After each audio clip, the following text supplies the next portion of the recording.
সীতারাম বন্ধুরা, আজকে আমি মোচা রান্না করে দেখাবো। আর আপনারা তো চিংড়ি মাছ দিয়ে মোচা খেয়ে দেখেছেন। এবার আমি আজকে ছোলার ডালের বড়া দিয়ে মোচা করে দেখাবো। তো আমি মোচাগুলো ছাড়িয়ে নিচ্ছি। দেখুন, মোচার এই শিরগুলো ফেলে দিতে হয়, এই শক্তটাও ফেলে দিতে হয়। এরকম ভাবে মোচাগুলোকে ছাড়িয়ে ছাড়িয়ে নিতে হবে।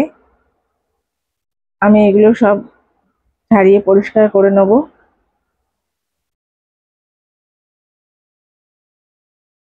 দেখুন, এই মোটা শক্ত এই অংশটাও ফেলে দিতে হয়।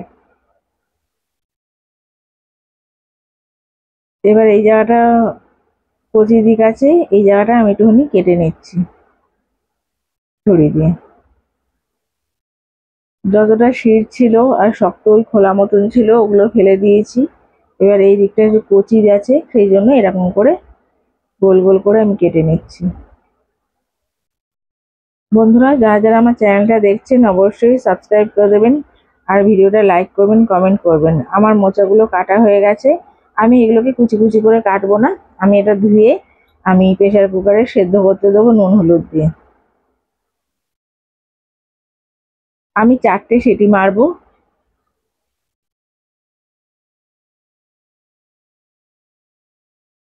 আমি একটু নুন দিয়ে দিলাম, একটু হলুদ দিয়ে দিচ্ছি।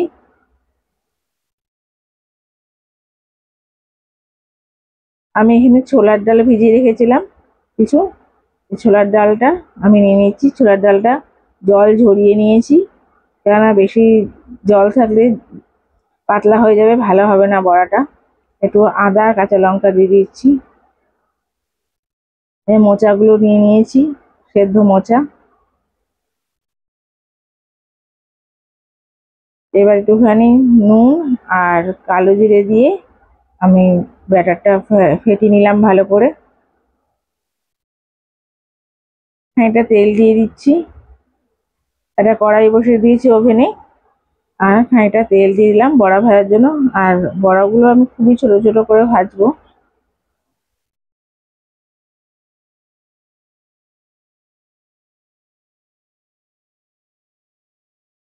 এখন গোল গোল ছোট ছোট করে বড়া ভেজে নেবো।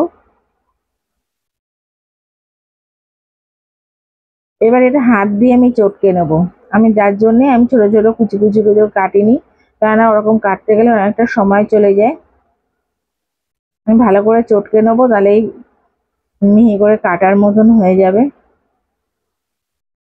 আর মিহি করে কাটলে অনেক সময় অনেকটা নষ্টও হয়ে যায়, বেরিয়ে যায়। এবার আমি কিছুটা নারকেল নিয়ে নিয়েছি। নারকেলটা আমি একটু জল দিয়ে পিষে নেবো। আর খানিকটা নারকেল রেখে দিলাম, আর খানিকটা নারকেল আমি আবার মিক্সিতে দেবো। আর এর মধ্যে একটু জিরে গুঁড়ো দিয়ে দিলাম, জিরে দিয়ে দিলাম, ভিজিয়ে রেখেছিলাম জিরেটা। একটুখানি কাঁচা লঙ্কা আদা বাটা দিয়ে দিচ্ছি।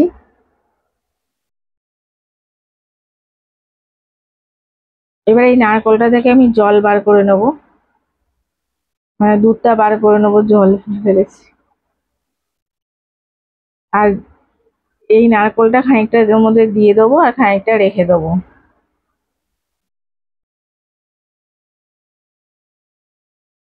দুধটা আমি ছেঁকে নিলাম।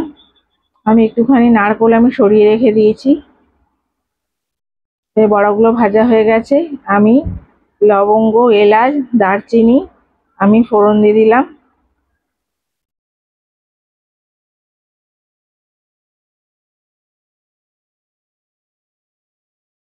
আমি জিরে দিয়ে দিলাম, একটা তেজপাতা দিয়ে দেবো।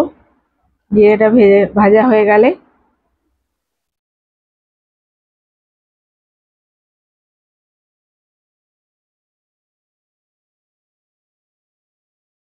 এবার আমি যে মশলাটা করে রেখেছিলাম সেই মশলাটা দিয়ে দিচ্ছি।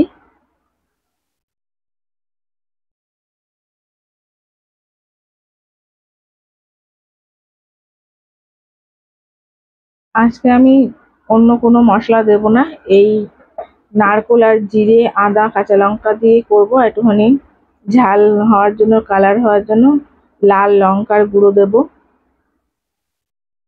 মোচাতে বেশি ঝাল খাটে না, সেই জন্য অল্প একটুখানি ছোট একটা চামচের 1 চামচ দিলাম। নুন দিয়ে দিলাম। এবার ভালো করে কষিয়ে নেব মশলাটা।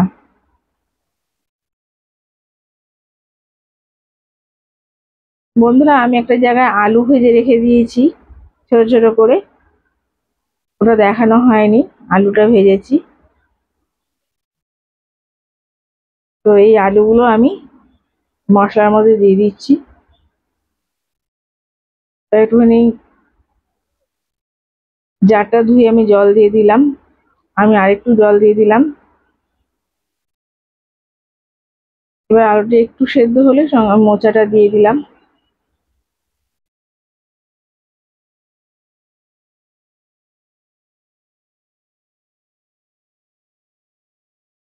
মোচাটা মিশিয়ে নেড়ে চেড়ে নেবো ভালো করে, নিয়ে তারপরে এর মধ্যে বড়াগুলো আমি দিয়ে দেবো।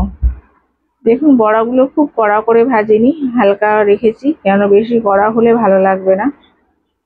আমি খানিকটা বড়া দিয়ে দিলাম। এই বড়াটা কিন্তু আমি ছোলার ডালের করেছি, আপনারা যে কোনো ডালের বড়া করতে পারেন, আপনাদের যে ডাল ভাল লাগে।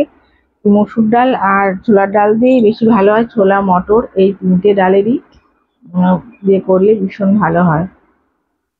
এবার আমি নারকেলের দুধটা দিয়ে দিলাম, চিনি দিয়ে দিলাম। বন্ধুরা, আমি একটু গরম মশলা দিয়ে দিলাম, একটু ঘি দেওয়া হয়েছে কিন্তু আমি ভুলে গেছি দেখাতে। আমি এবার তুলে নিচ্ছি। অবশ্যই ঘি গরম মশলা দেবেন। দেখুন, আমি এটা তুলে নিয়েছি। এবার একটু ওর উপর দিয়ে নারকেল ছড়িয়ে দেবো, দেখতে যাতে সুন্দর লাগে। ডেকোরেশনের জন্য আমি নারকেলটা দিয়ে দিলাম। একটু নারকেল তুলে রেখেছিলাম বলেছিলাম না।